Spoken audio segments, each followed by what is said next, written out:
Bonsoir, je vous présente quelqu'un qui a connu une année 2025 assez exceptionnelle. Elle a connu une ascension fulgurante dans le monde du sport.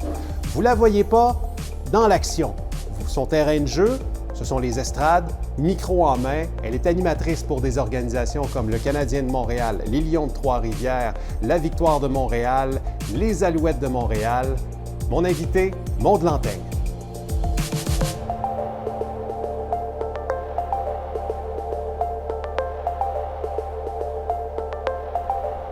Maude Lanteigne, bonjour. Salut, ça va bien? Ça va bien?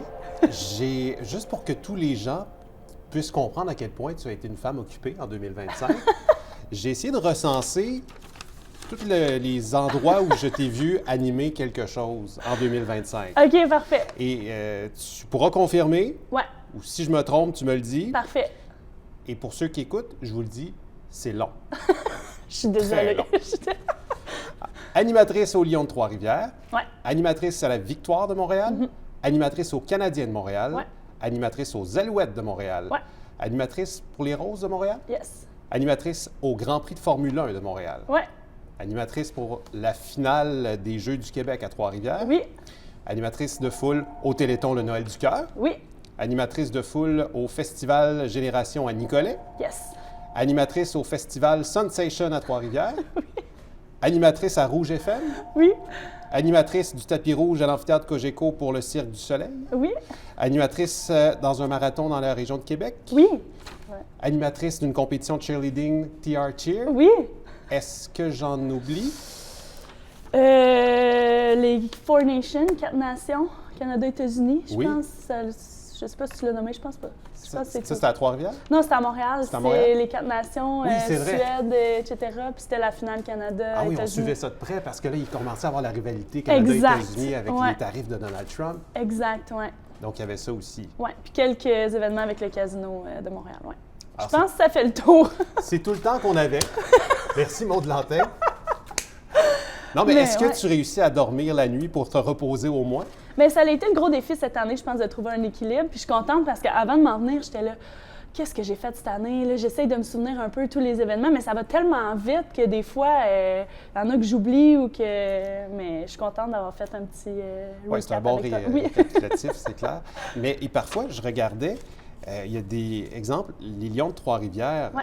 la finale, quand les Lions ont remporté la Coupe, Ouais. ben, c'est en même temps que le festival Sensation à Ouais. Trois-Rivières. Et Ouais. tu faisais les deux en même temps? En fait, je pouvais pas faire ce match-là parce que c'est dur aussi de gérer l'horaire parce que là, on était rendu le 7 juin. Puis je peux pas bloquer mon mois de juin pour une possibilité qu'on aille en finale, etc. Fait que je prends quand même des contrats. Par chance, le Colisée et le Parc La Violette sont quand même proches. Donc, j'animais pas le match en tant que tel. Je m'étais fait remplacer, mais je suivais en direct du Sensation, les points, etc. Puis quand il restait, comme en troisième période, j'avais un chauffeur qui m'attendait backstage du festival Sensation. Puis quand il restait comme 3 minutes, on gagnait. J'ai fait mon intro de mon DJ. C'est un DJ international, j'avais pas le choix d'être là. Je suis sortie, j'ai couru, j'ai donné mon micro, je suis sautée dans l'auto. On est parti, on est arrivé dans le trafic, je me suis fait déposer à la porte. Là, j'ai pas d'accréditation, rien. Là. Par chance, l'équipe me connaît de sécurité. Je cours, je débarre la porte, j'arrive directement dans le tunnel de Zamboni. Là, j'ai toute mon équipe, puis il restait, je pense, 3 secondes sur l'écran. J'ai vu les gars lever leur casque, leurs gants. Ah! Tout le C'était monde photo criait. finish, là. Le timing était exceptionnel. Ils ont sorti la coupe.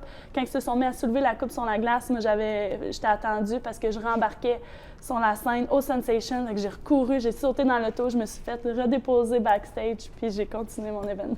Puis j'étais allée fêter avec les gars après. Grosse soirée. Grosse journée. Peut-être des gens qui te découvrent aujourd'hui. Ouais. Peut-être expliquer, c'est quoi ton métier, particulièrement avec les organisations sportives? Ouais, ben c'est principalement de l'animation de foule. Bon après-midi, Montréal, what's up, Montréal? Donc, j'anime les matchs à l'intérieur des arénas.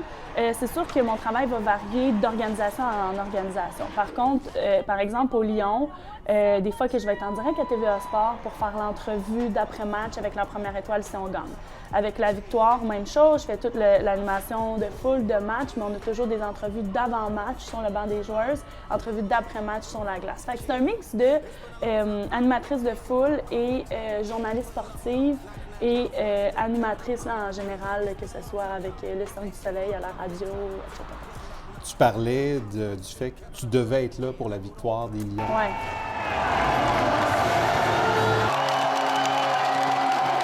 Tu as un attachement particulier pour les Lions parce que c'est avec les Lions que tu as commencé ton travail. Vraiment, j'ai un sentiment une proximité. Je viens d'ici, je viens de la région, j'ai commencé là, ça fait 5 ans, c'est ma 5e saison avec eux cette année.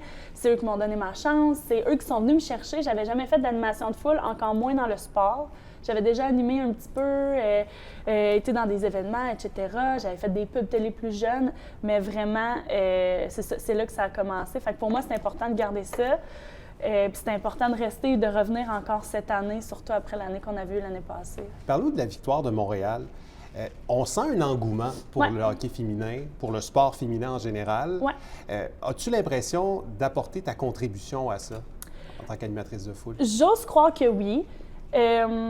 J'essaie d'amener ma couleur. Je suis avec une équipe qui me fait extrêmement confiance, qui me donne une liberté d'ajouter ma personnalité. Puis j'essaie aussi d'être... puis ça, je l'ai réalisé dans la dernière année, mais pour moi, c'était juste une prochaine étape dans ma carrière. Puis là, je me rends compte du rôle que j'ai aussi au sein de l'organisation. Puis avec les partisans, les partisanes, que si ça peut donner un modèle à des jeunes filles qui aiment le sport, mais qui ne sont pas nécessairement des athlètes pros, mais qui peuvent travailler aussi dans bas du décor. Oui, c'est ça, exact. Puis c'est ça, je me rends compte que oui, mon rôle évolue, mon implication aussi grandit. Puis je me sens vraiment, vraiment privilégiée de faire partie d'une équipe comme ça, d'une organisation comme ça, et en plus dans un moment où le sport féminin est en plein essor. Il y a des modèles assez inspirants pour les femmes, pour les jeunes filles, les jeunes athlètes aussi. Là. C'est extraordinaire de patauger dans cet univers-là, dans ce monde-là. Oui, la féministe en moi, la sportive en moi, c'est un melting pot d'un peu tout ce que je suis. Puis je pense que c'est pour ça que je suis autant reconnaissante de travailler pour l'équipe. Ouais. Travailler pour le Canadien de Montréal. Ton premier Centre Bell, étais-tu nerveuse? Bien, mon premier Centre Bell, c'est fait avec la victoire. Ah oui? En fait, oui. C'est là que les Canadiens m'ont vu. Puis l'année d'après, là, j'ai commencé à faire la saison, pré-saison, etc. Là, c'est ma 2e saison avec le Canadien. Ça doit être spécial. Oui, vraiment. C'est stressant, oui, parce que là, c'est impressionnant, le Centre Bell. Mais la glace avait déjà été brisée au moins avec la victoire. Puis le premier match que j'ai fait avec les Canadiens, c'était en pré-saison, c'est le match des espoirs, etc. Donc j'ai pu me remettre dans le bain un peu plus tranquillement, mais c'est à chaque fois la vidéo d'ouverture avec la chanson « Fix You », Michel Lacroix qui est là, c'est toutes des référents, on dirait, culturels qu'on a entendus dans notre vie. Et là, de pouvoir le vivre en direct, faire partie de l'organisation, faire partie du show, à chaque fois, j'ai des frissons, j'ai la boule dans la gorge, puis ouais, c'est fou.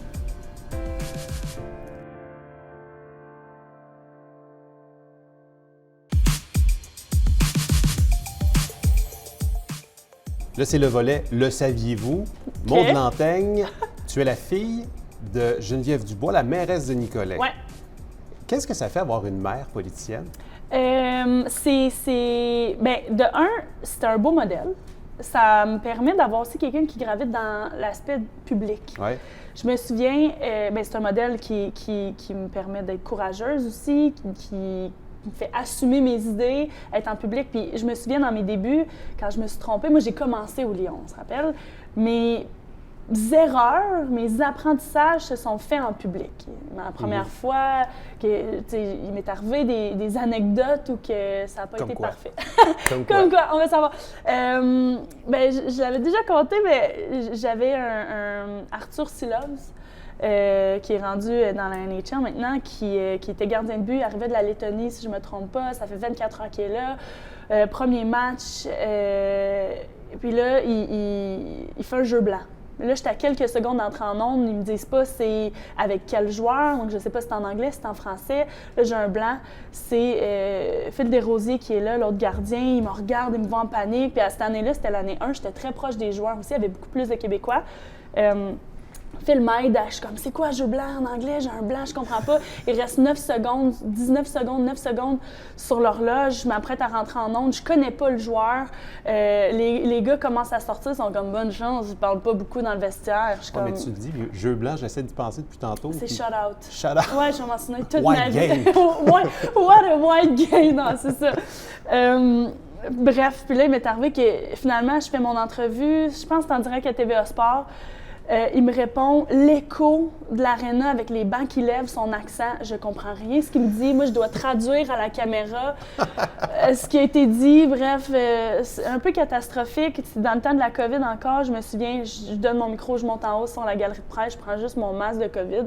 Je me le mets sur les yeux, puis je suis comme je change de carrière, je m'en vais comptable. Tu sais. Là, je parle à maman au téléphone, puis elle est comme non, Maud, tu sais, là, t'apprends, tu débutes dans le monde, puis ça. Je suis comme oui, mais le monde de mon âge, en apprentissage, ils le font dans un bureau devant 12 personnes s'ils font des erreurs. Moi, c'est comme devant des milliers de personnes, bref. Fait que d'avoir cet accompagnement-là, d'avoir aussi quelqu'un qui sait c'est quoi. De vivre un peu une attention médiatique pour les bonnes ou mauvaises raisons, peu importe. Fait que c'est un beau guide, c'est le fun, c'est rassurant, puis c'est un beau modèle de femme forte aussi qui se tient debout dans un boys club un peu quand même. Oui, et parmi les nombreuses occupations que tu as eues dans la dernière année, j'ai oublié de le noter, mais tu travaillais pour sa campagne électorale aussi à Nicolet. Oui. C'était quoi de vivre une campagne électorale avec ta mère? Parce qu'on s'entend, là... Elle n'a pas eu de campagne électorale, ça a toujours été vote par acclamation. Oui, en tant qu'au municipal. Oui, exact. Bien, on a fait une première campagne quand elle était conseillère, puis avant ça, ça remontait dans le temps de Jean-Martin Hassan. Fait que j'avais déjà vécu des campagnes électorales plus jeunes. Souvent, je revenais de l'école, on était en campagne, j'allais au bureau, je faisais mes devoirs, il y avait tout le temps quelqu'un qui était là pour m'accompagner. Fait que j'ai quand même été élevée là-dedans. Là, c'était ma première fois comme directrice de campagne. C'est la première fois où je pouvais vraiment l'accompagner avec ce que moi j'avais appris, etc. C'est privilégié quand même. C'est sûr que c'est demandant, veux pas. Puis j'aurais voulu être plus présente, je pense, dans le contexte aussi que ça se planifie. Bien, ça se planifie des élections, mais on ne le sait jamais. Là, on ne savait pas si on allait être en campagne, etc. Mais de pouvoir l'accompagner là-dedans puis de sentir que les rôles étaient un peu inversés, où moi, je l'accompagnais, qu'elle était vraiment sollicitée, etc. Moi, je m'occupais de booker ses entrevues, de m'assurer que tout était correct. C'était le fun. Je sentais qu'on était... Là, je me suis rendu compte qu'on est vraiment plus partner que la dynamique mère-fille. T'sais. Même si ça reste, puis ça va toujours rester, mais on était vraiment une équipe. Mais c'était quelque chose à vivre. Je veux dire, une campagne électorale, ça reste quelque chose de stressant, même si, on va être honnête, plusieurs s'attendaient à ce que Geneviève Dubois soit réélue à la mairie. Là. Mais ça, c'est un autre enjeu aussi, parce que si tout le monde se dit ça, personne ne sort voter. Fait que là, nous, on avait peur que ça soit un peu ça qui se passe, ou que les gens fassent « non, c'est sûr, elle va être réélue », mais non, là, on a besoin d'une sortie de vote. Puis c'était de pousser ce message-là, d'aller chercher les gens qui étaient notre défi. Pour rester dans ta famille, je pense que la course automobile, c'est une passion dans ta famille. Oui. Quand tu as animé au Grand Prix de Formule 1 de Montréal, ça devait être un autre moment spécial pour toi? Vraiment. C'est un de mes moments forts dans ma carrière. Moi, mon père est en course automobile depuis tout le temps. Il fait quoi? Il est rendu... il a été pilote plus jeune, il a été mécano, il était ingénieur, team principal, là, maintenant copropriétaire d'une équipe.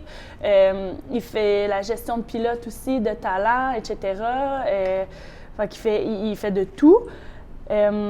Mais plus jeune, moi, je le suivais souvent. J'ai été élevée plus dans des paddocks quand on se promenait. Mes semaines de relâche, souvent, j'allais le rejoindre à quelque part. J'étais allée au Texas, etc. Fait que pour moi, la F1, j'avais déjà été à la F1 plusieurs fois avant, mais c'était tout le temps avec mon père, avec son équipe, etc. Là, c'était la première fois que j'avais ma propre accréditation à mon nom, que c'est la F1, fournisseurs qui sont venus me chercher. C'était un nouveau poste. C'était vraiment... je pense que mon entourage savait que la F1 faisait partie de ma vie depuis longtemps, la course automobile. quand l'opportunité s'est présentée et qu'ils sont venus me chercher, bien, pour moi, c'était comme, OK, là, je me disais, quand j'étais plus jeune, si un jour je vais dans le sport, je m'en vais journaliste sportive, etc., c'est pour aller en F1. Puis là, il y a comme eu une portion de ce rêve-là qui s'est concrétisée. C'est une belle porte d'entrée. Vraiment. C'est une année de rêve. Oui, une année de rêve, vraiment. Oui, excusez, c'est une grosse année. Chargée. Vraiment.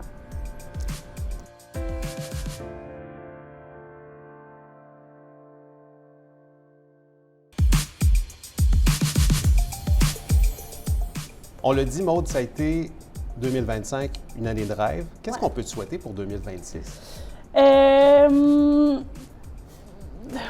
Un peu plus d'équilibre, je pense.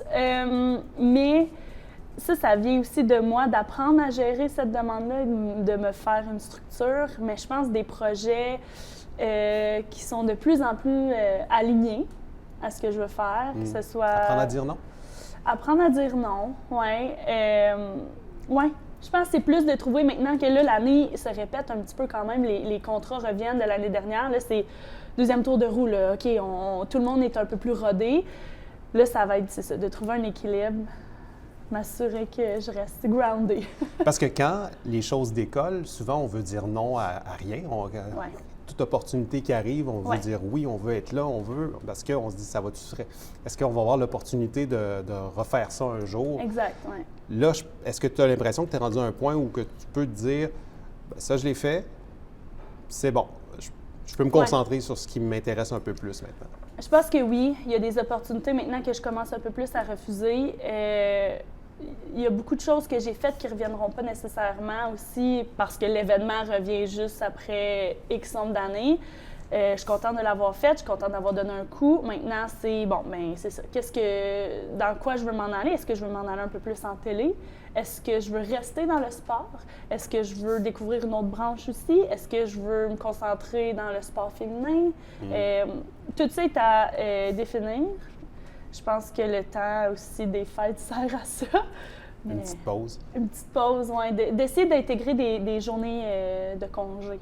Parce qu'il n'y en a pas eu beaucoup dans la dernière année. Serais-tu capable de revivre la même année en 2026 avec la même intensité? Pas dans ce contexte-ci. Pas dans les conditions. Je pense que ça a été une grosse année. C'était le fun, c'était euphorique. Mais là, j'étais un peu essoufflée. Puis c'est pas de réduire nécessairement les contrats, c'est vraiment de m'organiser dans mon temps libre et de me permettre du repos. Sans nécessairement réduire mes contrats, mais c'est que là, cette année, même si j'avais des journées de congé, bien, j'étais stressée parce que j'avais des événements que c'était la première fois que je faisais. Puis là, je me préparais là, ce temps-là. Je l'ai déjà fait, fait que je veux pouvoir être capable de plus me grounder. Et il y a la route aussi, il y a toute cette logistique-là qu'il faut considérer. Oui, ça, c'est une grosse part aussi de ce qui me tire du jus, comme on dit, le voyagement. J'habite encore à Trois-Rivières, mais de voyager à Montréal, je peux faire la route. J'ai calculé, des fois, je peux être 15 heures par semaine. Juste sur la route? Oui. C'est un 15 heures de moins à me reposer. C'est pas un long fleuve tranquille. On longe le fleuve, là, mais c'est pas un long fleuve tranquille rentrer à Montréal ou quitter Montréal. Là. Non, c'est ça. Puis c'est souvent aussi, j'optimise mon temps, je suis au téléphone, je clenche mes appels. Des fois, je me prépare pour l'événement où je m'en vais. La personne m'appelle pour me donner un peu un compte-rendu d'on est où dans la préparation de l'événement, un espèce de briefing, etc. Fait que c'est pas... je mets ma musique, j'écoute un podcast, c'est comme C'est du travail. Oui, c'est ça. Donc, c'est une année chargée, mais dans laquelle tu as appris à te connaître un peu plus. Vraiment. Apprendre à connaître mes limites, apprendre à connaître ce qui est vraiment important pour moi aussi, de dealer avec la frustration, de me rendre au bout, de pourquoi il faut que je me rende là. Tu sais, qu'est-ce qui...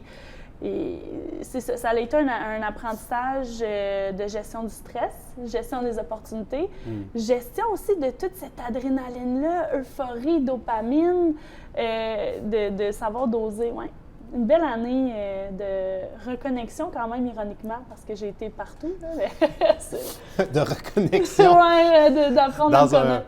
Bien, c'est souvent dans les tempêtes qu'on apprend à mieux se connaître. Vraiment. Mais c'était une belle tempête dans ton cas. Oui, 100%. De quoi es-tu le plus fier en 2025? D'avoir osé. Je pense qu'il y a eu beaucoup de contrats qui m'ont sorti hors de ma zone de confort, que ce soit avec la radio, de faire ma propre mise en onde, une émission partout au Québec, de rentrer dans un nouveau milieu. Il y a eu ça, il y a eu la F1, il y a eu beaucoup d'événements où c'était pas nécessairement des mandats qui revenaient comme des organisations sportives, mais ici et là, qui m'ont demandé de m'adapter. J'ai eu énormément de moments où il a fallu que je lâche prise et que je fasse confiance à la vie et l'équipe et de wing it, comme on dit dans le domaine, de juste lever. Fait que, ouais, je pense d'avoir osé. Puis, c'est ça. Et ton plus beau moment de 2025 dans dans toute cette longue liste d'événements, d'organisations, de matchs de hockey, de matchs de football? C'est vraiment dur. Parce que souvent, ma carrière est basée sur des moments forts. Ouais. Exemple, ou des moments historiques, ou des hommages à, ou des premières fois qu'on vit ça, c'est donc bien magique. Fait que professionnellement, c'est dur à identifier un moment. Personnellement, je pense que c'est sûr que la F1 est un gros morceau là-dedans parce que ça venait toucher le personnel, le professionnel, la petite fille, mes rêves de jeunesse, etc. Fait que ça, je pense clairement, c'est un gros moment. Mais sinon, je dirais, je portais plus à dire des moments en famille. Pour moi, c'est très, très, très important. Puis d'être capable de me regrounder, ça a été là aussi mes plus beaux moments. Là. Bien, Maude, on a parlé de toi avec une forme d'ascension ces dernières années. Donc là, on va te souhaiter de planer, de savourer le moment, de savourer le voyage, en quelque sorte. Exact, oui. Maude Dantec, merci beaucoup. Merci à toi.